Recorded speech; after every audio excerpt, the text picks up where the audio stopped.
thank you. That was what I was going to ask.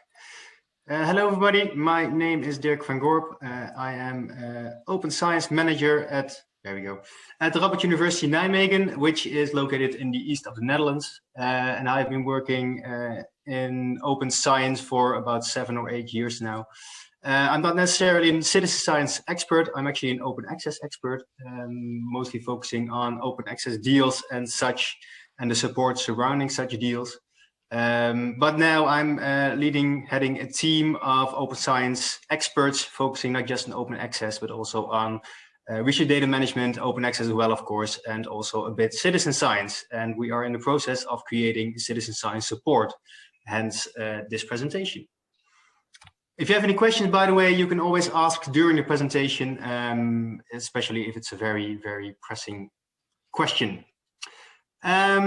Starting with open science, the academic library moves towards open science. As you all know, probably I'm not a librarian, but I work for the university library. Many academic libraries, of course, started or have been involved in storage, searching and finding for decades, if not a lot longer. But for the past few years, the past decade or so, perhaps even 2 decades, we are slowly moving towards open science. Starting with open access, of course, about roughly 20 years ago, with the Berlin Declaration in 2003. Then later we moved toward, towards research data management, also very important component of open science. And for the past few years, it's not just open science, not just focusing on open access, on metrics and on research data management, but also includes stuff like open notebooks, open peer review, and as you can see, also, citizen science. There has been some discussion whether or not citizen science is actually part of open science. Some people think it is, some people don't think it is. In my opinion, it is a very important part of open science. The same discussion has been going on about open educational resources, but I'm not going into the discussion here. This is outside of my scope today.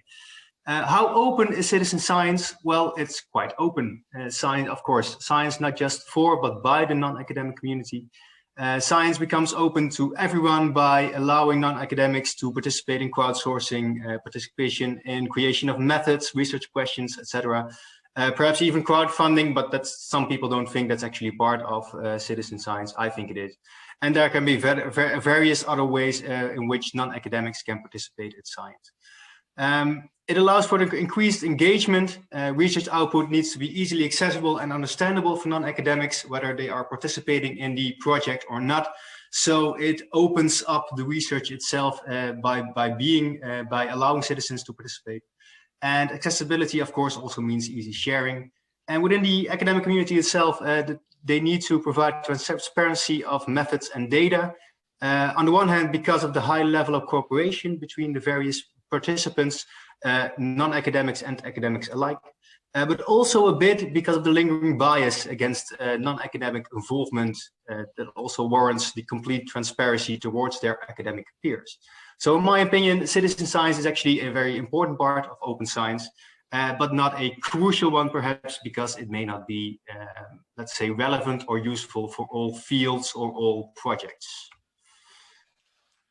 The Open Science Support Hub or Open Science Support Team. I myself had a Open Science Support team we are now with 10 or 11 people. It changes very quickly, or it has changed very quickly these past few months. So I'm not 100% sure if we're now at 10 or 11. Supporting personnel, of course, focusing on the support of open science. It can be one team, it can be composed of different teams, for example, an open access team or a research data management team or a team focusing on copyright or whatever. And it may even be the case within your own institution that all those different components, open access is located within the library, but research data management is located within policy supports, policy services, for example.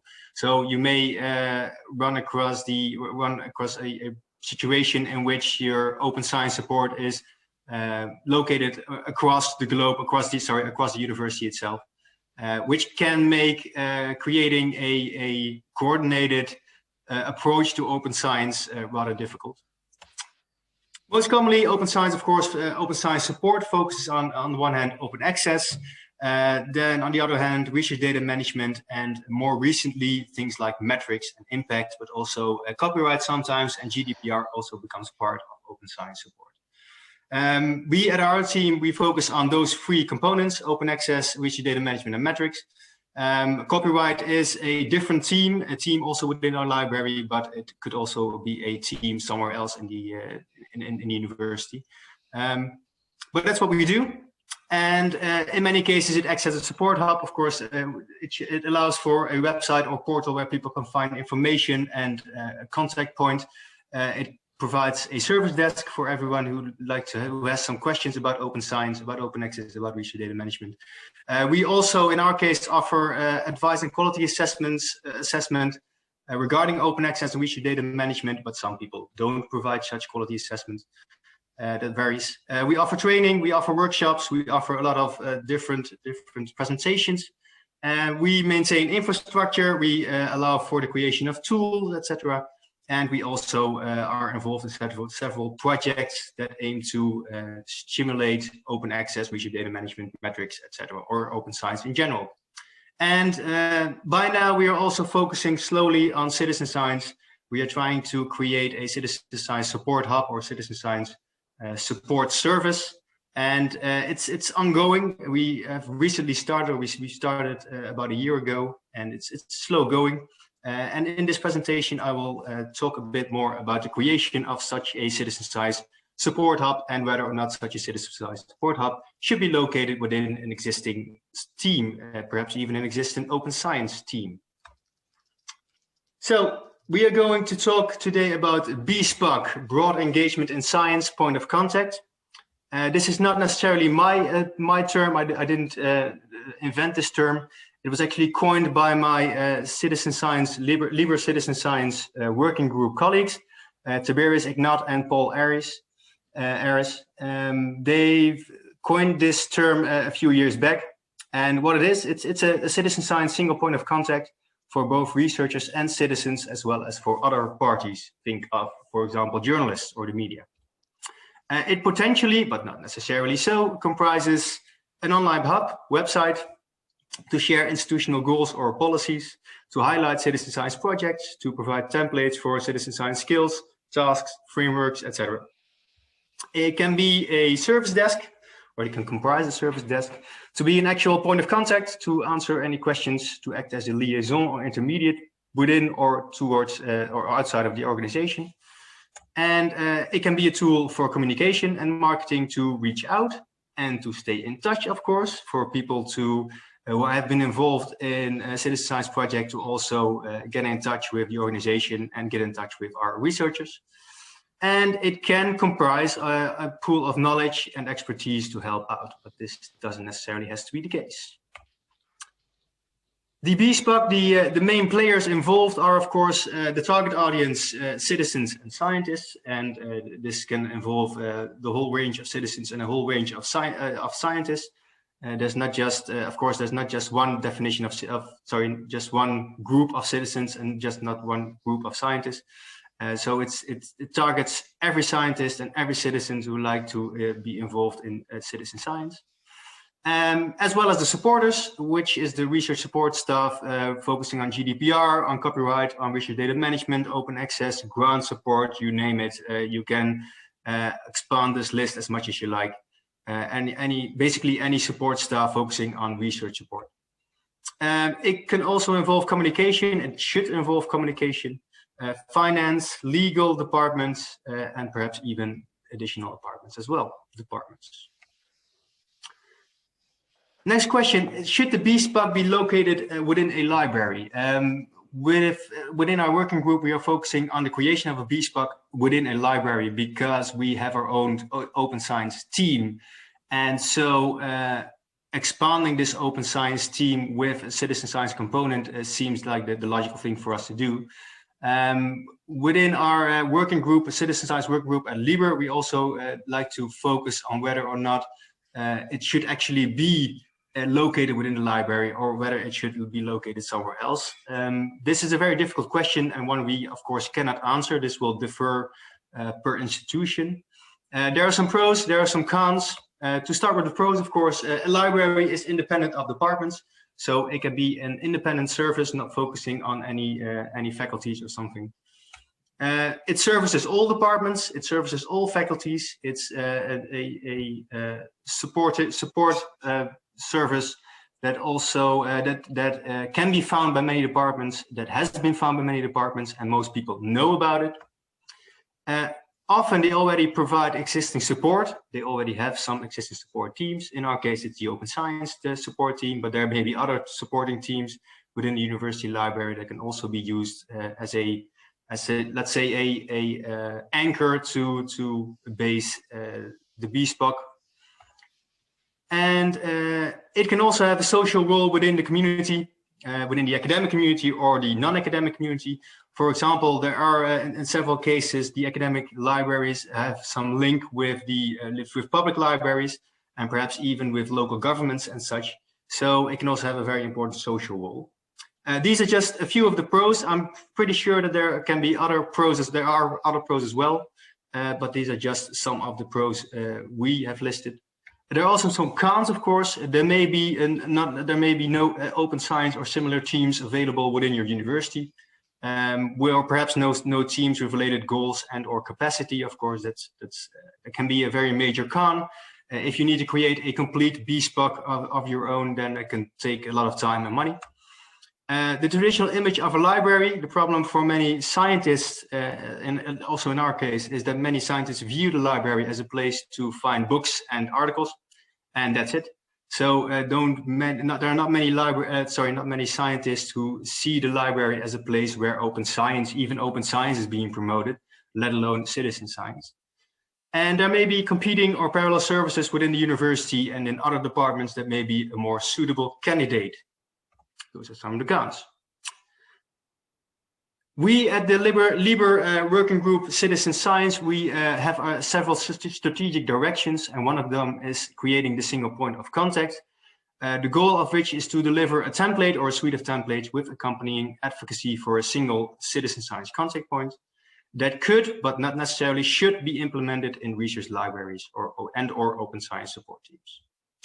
It has several important components, including define the goal and scope of such a citizen science contact point, a Bespoke. It should be for both researchers and for citizens, so not just focusing on the researchers, which many academic libraries at the moment are doing. They usually focus on the researchers and not necessarily on the citizens. But this should be for both researchers and citizens.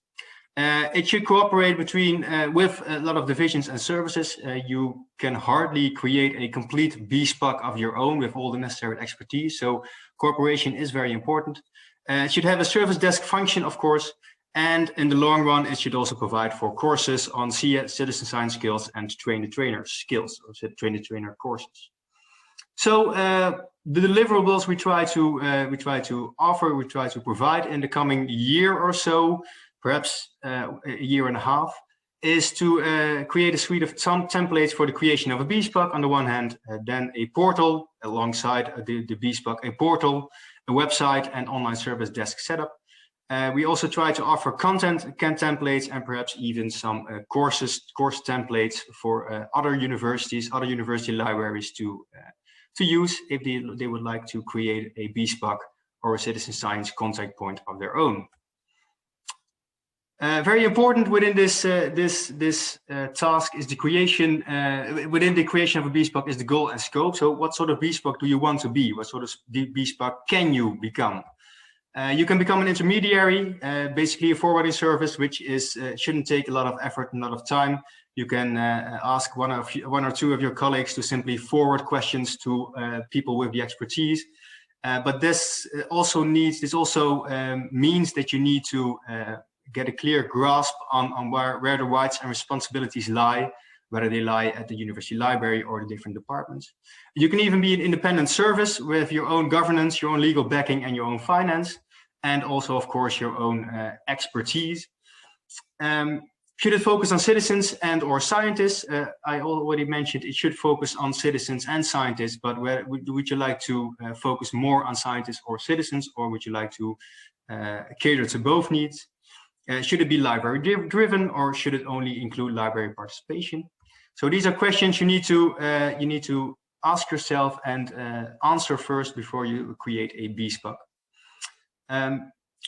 The next deliverable is the deliverable of people and networks, the creation of a working group for overall scope and aim, to create a team for implementation, maintenance, and a service desk to basically the people who are manning the service desk and who will answer the questions, who will send the emails, etc., etc. Very important, a network for expertise and visibility. On the one hand, expertise, on the other hand, visibility. Once again, only except when you create a complete team of citizen science experts within the library or somewhere else, perhaps. Unless you have the time, money, and resources to do that, you will need to make use of the expertise within other departments, already existing departments, which makes the creation of a Bespoke much more easier. And in addition, templates for cooperation with other departments and services. We also try to provide such a deliverable as well. This should be fairly easy, but templates can be very tricky if you want to, especially in the case of citizen science, with all those citizen science projects that have very, very different aims, very different goals. So it's something to keep an eye on. Another deliverable, of course, is the portal, which acts on the one hand as a service desk, forwarding to allowing people to forward questions to relevant services and contexts, and also provides basic communication, an email service, check and answer, sharing news and stuff like that. But also a website that offers basic information on citizen science and the creation of the Bespoke itself, the single point of contact itself. That shows best practices, provides a frequently asked questions section, shows templates, policies, etc. And of course, the contact page, a very important one. And finally, content templates and courses are also part of our deliverables. There we go. Templates on data gathering, data curation, approaching interesting parties, etc., etc. All those content templates we also try to provide. However, one of the main things we discussed when we first had our own working group meeting, our first working group meeting, is that every project is so different from one another, every project is so different from the other, that providing templates, well, we can provide very generic templates, but in many cases, those templates might not be usable. So we are still thinking about what to do with those templates. We can, of course, use templates already used or templates or examples already used by projects in the past. We can, of course, show those and use those examples to act as a sort of template for people who would like to do something similar, and then allow them to adjust it to their own needs and to their own ends. But this is something we're still struggling a bit with. There are a lot of templates already available on the internet. So we are also thinking about combining all the already existing templates to within a, let's say, a checklist, a list where people can simply check for their own specific ends, for their own means, to see what sort of templates they are looking for. And we also try to provide a template or criteria for tool or app curation, which is something for the future. This is not necessarily part of our current strategic directive. But this should be part, I think, of a, let's say, a fully fledged single point of contact for citizen science, the creation, the template or criteria for tool or app curation.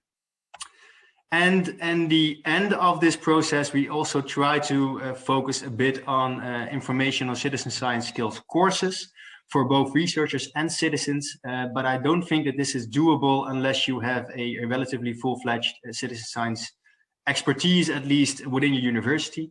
So this is something for the long run, but we have included it in the strategic directive just for just to be as complete as possible. And the same applies to trainer courses.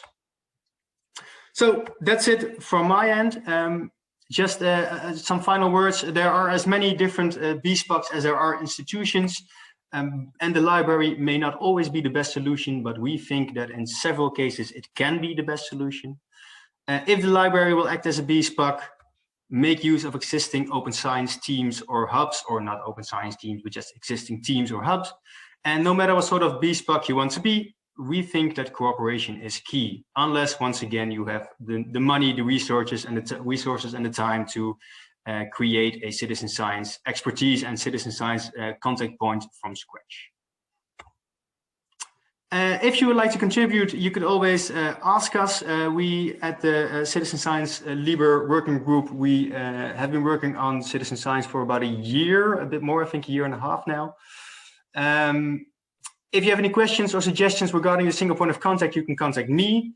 And as you can see, the LIBER Citizen Science Working Group, we act in 6 strategic directives: projects, staff development, partnership, and participation.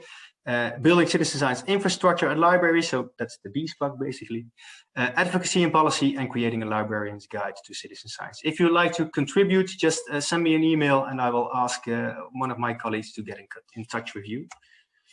And that's it from my end. Are there any questions?